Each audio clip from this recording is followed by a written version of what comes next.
Y amén. Este día continuamos a través del libro de Marcos, que lo comenzamos la semana pasada. Y al comenzar la semana pasada vimos en el versículo 1 la siguiente declaración, que este es el Evangelio de Jesucristo. Y si recordarán, la semana pasada abrí con una pregunta y hice la pregunta: ¿cuántos evangelios hay? Y tal vez algunos pensaron que 4 por los 4 libros en la Biblia, pero esos no son evangelios separados, sino que son relatos del evangelio. Hay un solo evangelio, es el mensaje de Jesús a la humanidad. Y es muy importante que usted y yo entendamos de que ese mensaje todavía es vital. Vital compartirlo, llevarlo a las personas que no lo conocen a Él. Es necesario estar refrescado en nuestra memoria de ese mensaje.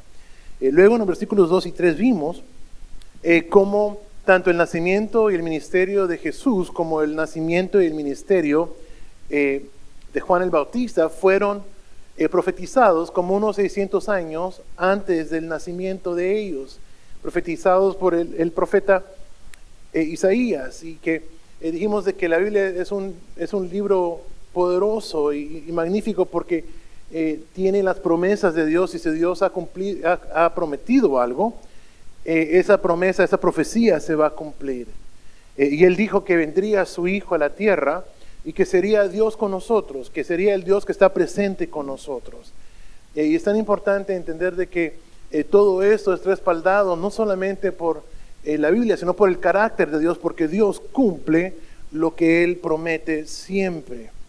Luego concluimos en los versículos 4 y 5, estudiando que el mensaje central de Juan el Bautista era de arrepentimiento. Y cómo es que la gente venía de alrededor de la nación, de Judea, de Jerusalén, de diferentes aldeas y ciudades, y venían a escuchar el mensaje de Juan, y la gente venía con un corazón abierto. Venía a ser bautizados para arrepentimiento, no para salvación. Y terminamos diciendo que lo que más necesitamos usted y yo y toda la gente por todos los tiempos es una conciencia limpia para con Dios, y que esa conciencia limpia solamente viene cuando nosotros nos arrepentimos de nuestro pecado y aceptamos a Jesús como Señor y Salvador de nuestra vida. Él es quien nos da esa paz con Dios. Él es que limpia nuestra conciencia, nuestra mente, y nos da el perdón que tanto necesitamos, y no el castigo que nuestros pecados merecen. Hoy continuamos nuestra jornada a través del libro de Marcos y vamos a ver los versículos del 6 al 13, donde Marcos nos habla de 2 eventos, acontecimientos muy importantes.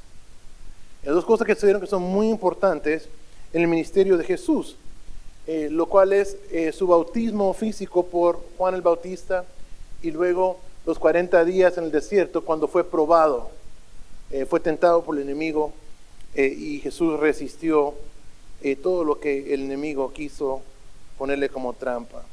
En el versículo 6 de Marcos 1 dice que la ropa de Juan era de pelo de camello, alrededor de la cintura llevaba un cinto de cuero, y se alimentaba de langostas y miel silvestre. Quiero que piense en este lenguaje, porque lo que aquí Marcos describe es más parecido o tiene más relacionado con un profeta del Antiguo Testamento, como lo era Elías, por ejemplo. Y este hombre, Juan el Bautista, era un hombre que usaba pelo de camello por su vestuario y tenía un fajón de cuero. Cuando yo pienso en Tierra Santa, en Israel, pienso más o menos en el lado de como de Hesperia o de Victorville, de Barstow, estos lados de aquí, el desierto alto, es donde puede crecer cosas, hay cultivos, pero en general la tierra es árida y es caliente. Y piensa por un momento lo que habrá sido ser un hombre que andaba vestido con piel de camello. No solamente era algo incómodo de ver, pero por un momento pensemos de que era algo incómodo para el hombre mismo.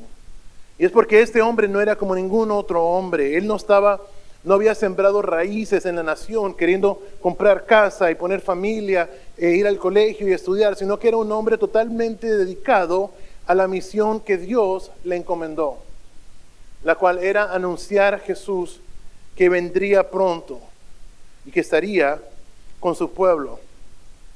Así que Algo que me encanta acerca de Juan es que Juan siempre tuvo clara su misión.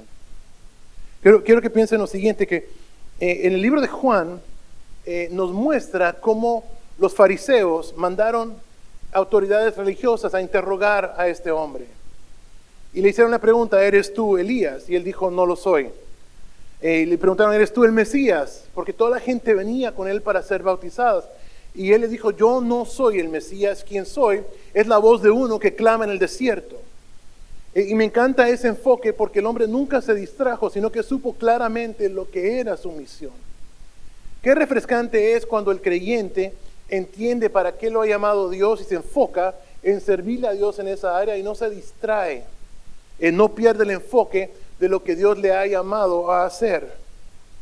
Así que en ese momento en Juan, en el libro de Juan, Juan el Bautista dice que él no es el Mesías, sino que es el anunciador, el que está abriendo camino, abriendo brecha para el Mesías. Volviendo a Marcos, versículo 7, luego dice que al predicar Juan decía, después de mí viene uno más poderoso que yo no soy digno de inclinarme ante él para desatarle la correa del calzado. Aquí Juan afirma que el ministerio de Jesús es superior al de él y expresa reverencia hacia Jesús. Dice, yo no soy ni digno de desatarle, sino que le muestra respeto y reverencia a Jesús y lo que él iba a hacer. Ahora Juan nunca se menosprecia, nunca dice, pues aquí estoy yo, aquí medio tarareando con unos chavos, esperando que venga el Mesías, sino que cumplió su función y entendía lo que era su función. Nunca menospreció la misión que Dios le encomendó, pero entendía muy claramente que lo que él estaba haciendo era algo muy limitado en comparación a lo que Jesús iba a hacer. Él nunca disminuyó su propio valor y su propio ministerio, sino que se mantiene firme en lo que él hace, que viene a anunciar a Jesús.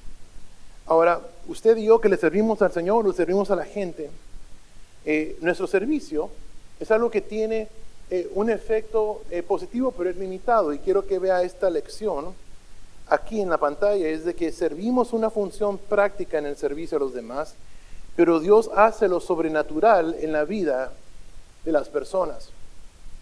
En Marcos 1:8, Juan dice, a ustedes yo les he bautizado con agua, pero Él, hablando del Mesías, los bautizará con el Espíritu Santo. Juan dice, hice mi parte, llamé a la gente al arrepentimiento, he abierto camino, abierto brecha, abriéndole camino al Señor para que el ministerio de Él venga y sea el que florezca y sea el que cause influencia. Hay una obra que usted y yo desarrollamos como gente y cuando ayudamos a alguien más, estamos haciendo un impacto, pero ese impacto tal vez tenga un tiempo duradero corto. Por ejemplo, algo que hacemos en esta iglesia que nos da mucho gozo hacerlo es compartir alimentos con la comunidad. Entonces, terminando el último domingo del mes, nos preparamos para servir a la gente y vienen como unas 150 familias a recibir alimento aquí a la iglesia. Y lo hacemos con mucho gozo, pero sabemos que lo que hacemos por ello tiene un impacto limitado. Es algo que tiene, por ejemplo, la comida que se les da tiene fecha de expiración. Y aunque es buen alimento y no está a punto de podrirse, pero tiene fecha de expiración. Pero lo que Dios hace en la gente tiene impacto eterno. Y lo que Juan dice y marca aquí muy claramente, y es bueno que lo pensemos, es que nosotros ayudamos a la gente y lo que hacemos tiene un impacto, pero es limitado, pero el impacto que Dios puede hacer en la gente tiene la posibilidad de hacer un cambio eterno en la vida de ellos. Y esto es algo que Él entiende y algo que Él dice, he hecho mi parte, pero Jesús hará lo imposible. Yo cumplí en obediencia, pero Jesús vendrá y cambiará a la gente y lo hará por medio del Espíritu Santo. Y es tan importante que entendamos esto. Y Él está diciendo, yo los he bautizado con agua, pero viene uno que los bautizará con Espíritu Santo. Y hay mucha gente que se aferra a los a las cosas que han hecho físicamente. Por ejemplo, hay mucha gente que pone su confianza en haber sido bautizados en agua. Y eso es totalmente bueno, haber sido bautizado en agua, pero si el ser bautizado es lo que nos salva, Jesús vino a morir en vano. No es el ser sumergido en agua que determina si soy salvo o no, sino si verdaderamente he nacido de nuevo. Incluso hace como unos 6 meses, como por el mes de octubre más o menos, estudiábamos el libro de Primera de Pedro y yo hice una pregunta. Y dije que si entendíamos la diferencia entre una persona que se llama ser cristiano y una persona que ha nacido de nuevo. Incluso hay mucha gente que dice, ese es un cristiano nacido de nuevo. Es un cristiano presbiteriano, cristiano bautista. Pero con respeto dijimos, y lo vuelvo a repetir, no hay cristiano excepto aquel que ha nacido de nuevo. Usted y yo podemos ir a una iglesia y ser miembros y gozarnos y ser parte de la congregación y no ser salvo. Porque si he nacido de nuevo, es porque me he arrepentido de mis pecados, he aceptado a Jesús como Salvador, he depositado mi confianza en sus manos, he abandonado todo mi peso de mi vida sobre Él y confío en Él para salvación. Y entonces en ese momento somos sumergidos por medio del Espíritu Santo y hechos parte del cuerpo de Cristo. Ninguna denominación puede hacer eso, ningún bautismo físico puede hacer eso, sino que Juan dice, yo he hecho lo físico, pero viene uno que lo hará con el Espíritu Santo. Y por eso es tan importante que entendamos que esto que llamamos cristiandad, esta fe nuestra, no tiene que ver con haber hecho A, B y C y haber cumplido, tiene que ver con haber nacido de nuevo. Y eso es obra sobrenatural de Dios. Tan importante que entendamos. Entonces Juan entiende eso, dice, yo he hecho lo natural, pero viene uno que lo hará permanentemente. Y incluso en el libro de Hechos, capítulo 2, vemos aquí el bautismo en agua y el bautismo en Espíritu Santo, cómo vienen e impactan a la persona. Y hablando Pedro en su primer prédica, dice, y Pedro les dijo, arrepiéntanse y bautícense todos ustedes en el nombre de Jesucristo, para que sus pecados les sean perdonados. Entonces recibirán el don del Espíritu Santo. Y es porque no entendemos que Dios ha designado que lo que sucederá en la vida del creyente, Él lo va a hacer a través de su Espíritu Santo. Y aquí vemos cómo Pedro predica y dice, arrepiéntanse y bautícense en agua para que entonces reciban al Espíritu Santo. El Espíritu Santo viene a morar en la vida del creyente cuando nos arrepentimos y somos nacidos de nuevo. Ahora, mucha gente le teme a ese tipo de lenguaje porque equivalen a la obra del Espíritu Santo con desorden en algún sentido de servicio, pero eso no tiene que ver con desorden en una iglesia, tiene que ver con la persona del Espíritu Santo viniendo y haciendo sobrenaturalmente la obra santificadora y salvadora dentro de la persona. Ahora, ese Espíritu Santo que Cristo ha prometido es el que hace todas las cosas posibles para el creyente. Por ejemplo, aquí leímos en Hechos 2 que ahora el Espíritu viene a morar en nosotros, a habitar con nosotros. En Romanos 8:13 nos dice que el Espíritu Santo nos ayuda a superar todas las luchas con las que nos enfrentamos usted y yo. En Romanos 8:11 dice que Él nos resucitará. Y aparte de eso, Jesús hablando de eso en Juan 6:3 dijo que el Espíritu nos da poder para compartir el Evangelio. Es el Espíritu Santo quien trae convicción sobre la vida de la persona, dejándole saber que necesita a Cristo en su vida. Es Dios obrando sobrenaturalmente. En Efesios, Pablo nos dice que hemos sido sellados con el Espíritu Santo para salvación. Y luego en primera de Juan 4, la Biblia nos dice que podemos tener certeza de nuestra salvación porque tenemos al Espíritu Santo dentro de nosotros. Toda esa obra es sobrenatural. Ningún ser humano puede hacerla, ni puede imitarla, ni puede fingirla, porque solamente Dios puede hacer esto. Por eso Juan afirma, yo hago lo posible, yo hago lo inmediato, yo hago lo externo, pero viene uno que trabajará internamente, que cambiará desde el centro a la persona, lo transformará y lo bautizará por medio del Espíritu Santo. Pero ahora, en la historia de Marcos nos enfrentamos con esta realidad que el que iba a bautizar con el Espíritu Santo, primeramente necesita ser bautizado por Juan. Y tal vez muchos podrían preguntarse, pero ¿por qué es que Jesús necesita ser bautizado? Tal vez es algo que tal vez usted alguna vez lo ha pensado y tal vez no hizo la pregunta, o tal vez para algunos ni siquiera le causa ningún tipo de curiosidad, pero verdaderamente es algo muy obvio. Jesús viene a Juan y pide ser bautizado, y en Marcos 1:9 nos dice Marcos que aconteció en aquellos días que Jesús vino de Nazaret de Galilea y fue bautizado por Juan en el Jordán. Ahora recuerde que Marcos lo que hace es que nos da acción tras acción, hecho tras hecho, milagro tras milagro, y él mueve la historia rápidamente. Pero Mateo nos da una imagen un poco más concreta o un poco más abierta acerca de lo que sucedió ese día. Y dice Mateo capítulo 3 que vino Jesús a Juan y vino para ser bautizado. Y Juan le responde a Jesús y le dice, yo no te puedo bautizar a ti, sino más bien yo necesito ser bautizado por ti.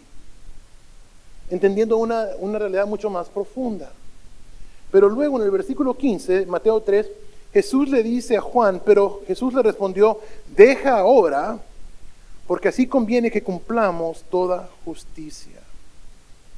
Y entonces le dejó.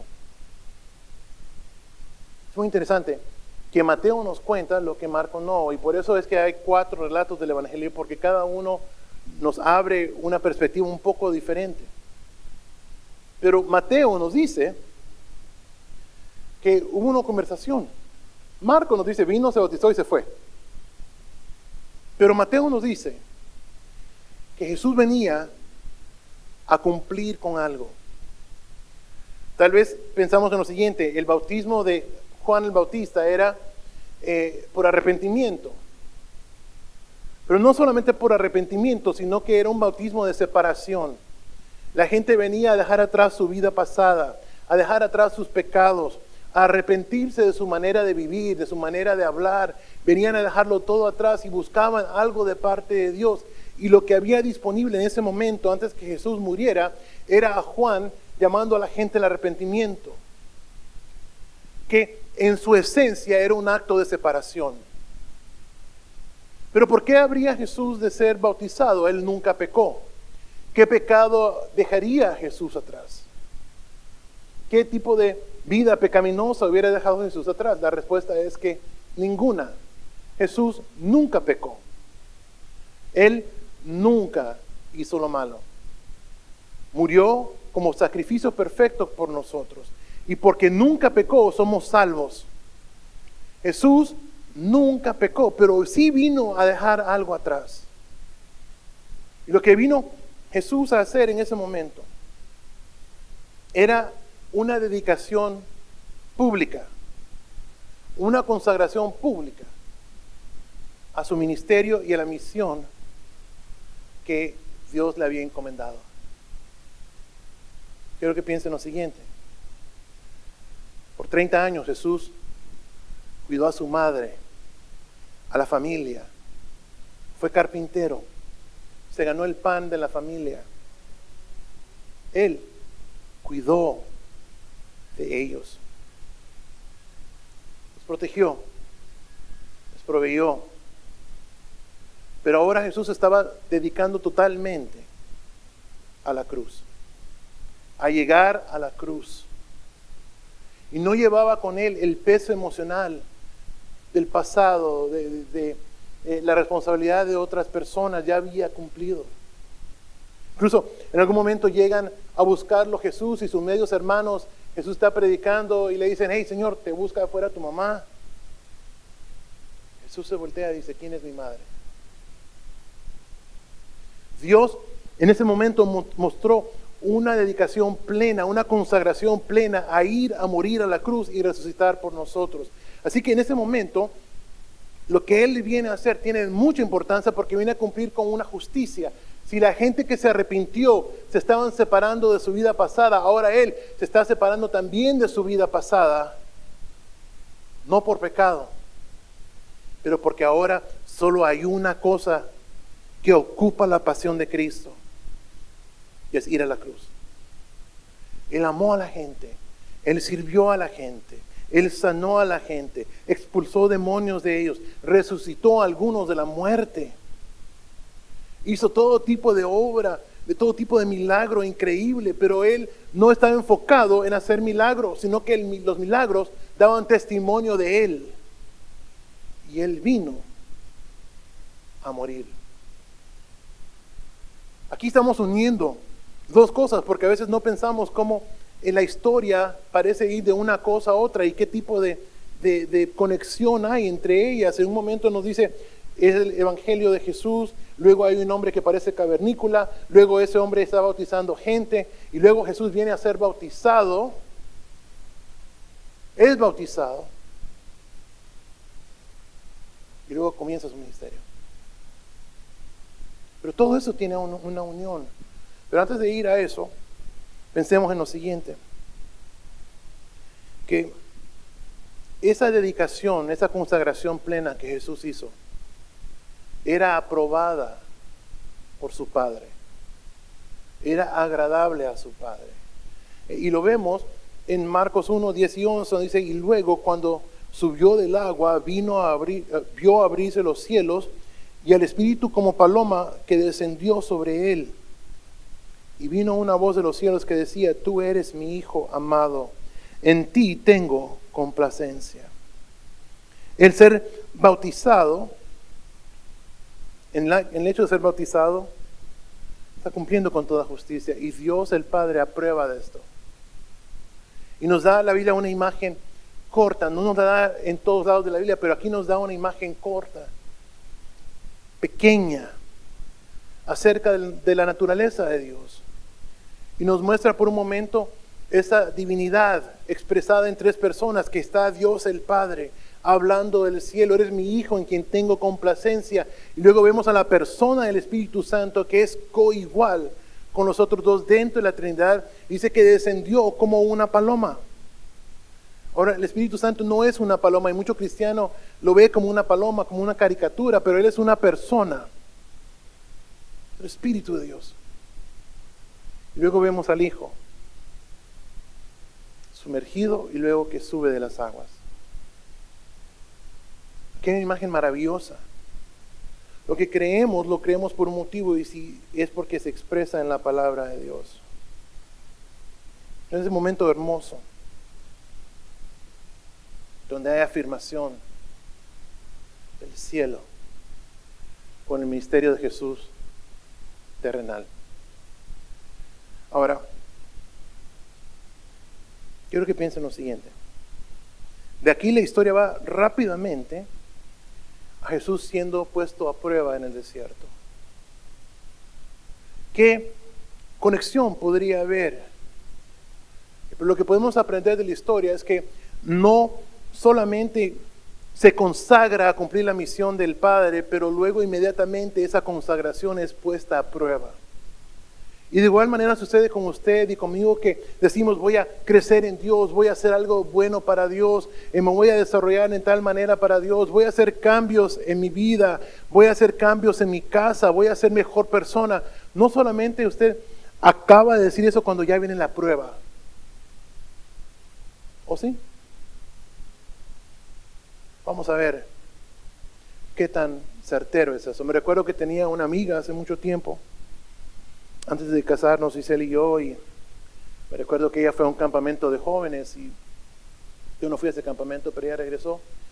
Y los muchachos que vienen de campamento, muchas veces vienen muy llenos de Dios y de muchos buenos deseos, y me recuerdo que llegó a la casa y su papá le dijo, no te va a durar. Recuerdo que ella, entre semana la vi y me platicó, y le dije, ¿cómo puede ser eso? Y sí, mi papá dice que no me va a durar. Y le dije, pues tienes que luchar para que sí dure. Y me recuerda porque es exactamente lo que pasa. Usted dice, voy a cambiar, voy a bendecir a mi familia, y de repente viene el mismo problema de siempre, a ver si es cierto. Usted dice, voy a ser mejor empleado, voy a crecer para tener mayor influencia dentro de la empresa. Inmediatamente vienen los mismos problemas a ponerla a usted a prueba. Y lo mismo sucede con Jesús. Que Jesús hace un símbolo externo por medio de ese bautismo, pero ahora viene la realidad de que tiene un enemigo que va a ponerlo a prueba. Y quiero que vea esta lección aquí en su pantalla, es que el compromiso de Jesús con su misión fue puesto a prueba por el enemigo. Quiero que piensen lo siguiente: no espere que su enemigo le aplauda porque usted quiere ser mejor persona. No espere que el diablo diga, no, ahora sí te vas a consagrar de verdad. No, mi respeto. No espere usted que le celebre a su enemigo, espere que el enemigo haga lo que él hace, oponer y poner trampas y ponernos en prueba. Ahora aquí en Marcos 1, 12 al 13, quiero que miren lo siguiente, dice, enseguida el Espíritu le llevó a Jesús al desierto. Y quiero que piense en esto por un momento. Dios no nos mete en tentación, pero sí permite y nos lleva al lugar donde a veces somos puestos a prueba. Si el enemigo toma en serio su decisión, también Dios lo toma en serio. ¿Quieres consagrarte más? Cuentas con mi ayuda. ¿Quieres hacer cambios? Aquí estoy contigo. ¿Quieres ser mejor discípulo, mejor seguidor de Cristo? Aquí estoy para ayudarte. Pero vamos a ver si es cierto. El mismo Espíritu que había descendido sobre él lo lleva a Jesús al lugar de prueba. Ahora, claro, soy muy claro, no es Dios tentando, pero sí es Dios permitiendo.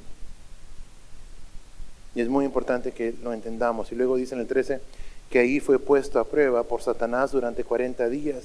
Estaba entre las fieras y los ángeles le sirvieron. Ahora, la palabra que se usa acá por ser tentado, puesto a prueba, muestra una continuidad. A veces pensamos que Jesús afligió su cuerpo por 40 días y luego al día número 40 llega el enemigo. Pero esta palabra nos da la idea de que fue un proceso continuo de prueba.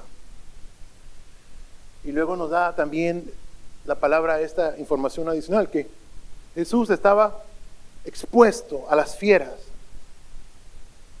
¿Qué tipo de fiera habrá en un lugar desértico? ¿Escorpiones, tigres, leones, no sé, pumas, coyotes?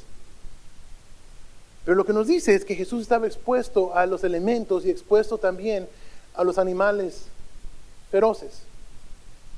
Pero aparte de eso, hay una prueba continua. Y aunque la Biblia no nos da detalles de cuáles pruebas específicas, nos dice que hay 3 áreas en las cuales el enemigo tentó a Jesús específicamente. En primer lugar, fue tentado en cuanto a su comodidad humana.